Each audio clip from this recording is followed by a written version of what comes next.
Blaise Berry, formateur international en technique de vente et négociation, coach en développement personnel. Pourquoi faut-il définir des critères de performance pour le pilotage d'une équipe commerciale? Vous savez,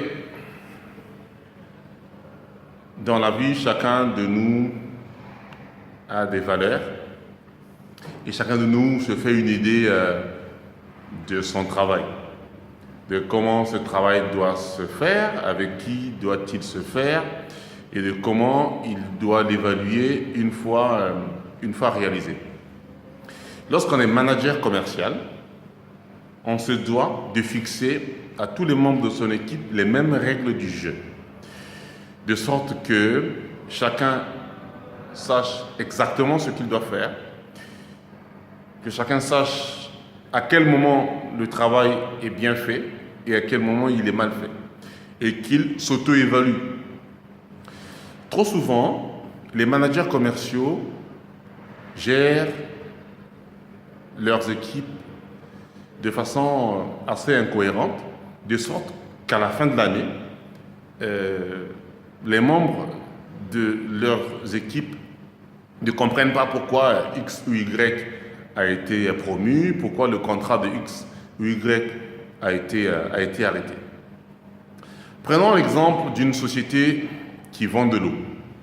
Une société qui vend de l'eau a besoin de savoir d'abord combien de packs ou de bouteilles d'eau vendent les commerciaux, à qui ces packs d'eau sont vendus, quels sont les prix auxquels ces packs d'eau sont vendus, quelle est la présence des produits de cette société-là par rapport à celle des concurrents. Cette société veut savoir aussi comment sont présentés les produits dans les points de vente. Et donc, le manager commercial de cette société peut valider au nombre des critères permettant de suivre l'activité de ces agents commerciaux, qui est le prix, qui est la disponibilité, qui est le critère stock, qui est le critère visibilité et qui est enfin le critère merchandising, c'est-à-dire qu'il s'assure que le produit est placé au bon endroit de sorte qu'il soit visible et permette aux consommateurs qui entrent dans la boutique de choisir, de prendre le produit, de payer et de partir. Je dis souvent que valider les mêmes critères de performance pour tous les membres d'une équipe permet de faire démarrer une course au même moment avec des athlètes. Lorsque Usain Bolt, Justin Gatlin ainsi que les autres athlètes commencent une course de fond de 100 mètres, ils sont tous sur la même ligne.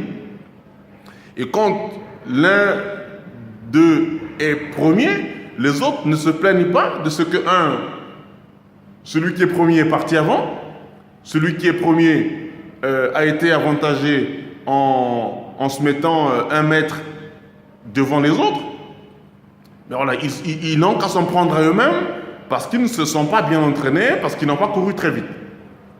Donc, ce que je conseille souvent aux managers commerciaux, c'est de valider les mêmes critères de performance pour tous leurs commerciaux. Après, il faut implémenter ces critères de performance parce que le changement est une chose extrêmement difficile. Il faut suivre ces commerciaux-là, faire des visites accompagnées avec eux pour s'assurer que tous utilisent les mêmes critères, qu'ils les ont compris et qu'ils peuvent s'auto-évaluer.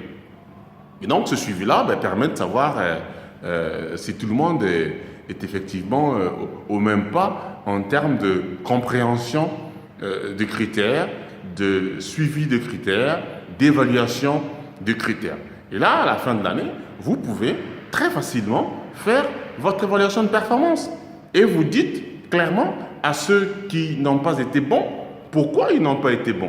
Parce qu'ils savent qu'ils n'ont pas été bons. Parce que vous avez réalisé avec eux des visites marché, des visites de coaching qui ont permis à eux-mêmes aussi de recevoir votre feedback et de se dire, ah là, je pense que le manager a raison. Et voilà, ce n'est pas forcément lui qui est mauvais, mais c'est moi qui est encore une opportunité d'amélioration pour mieux faire mon travail à l'avenir. Voilà, merci.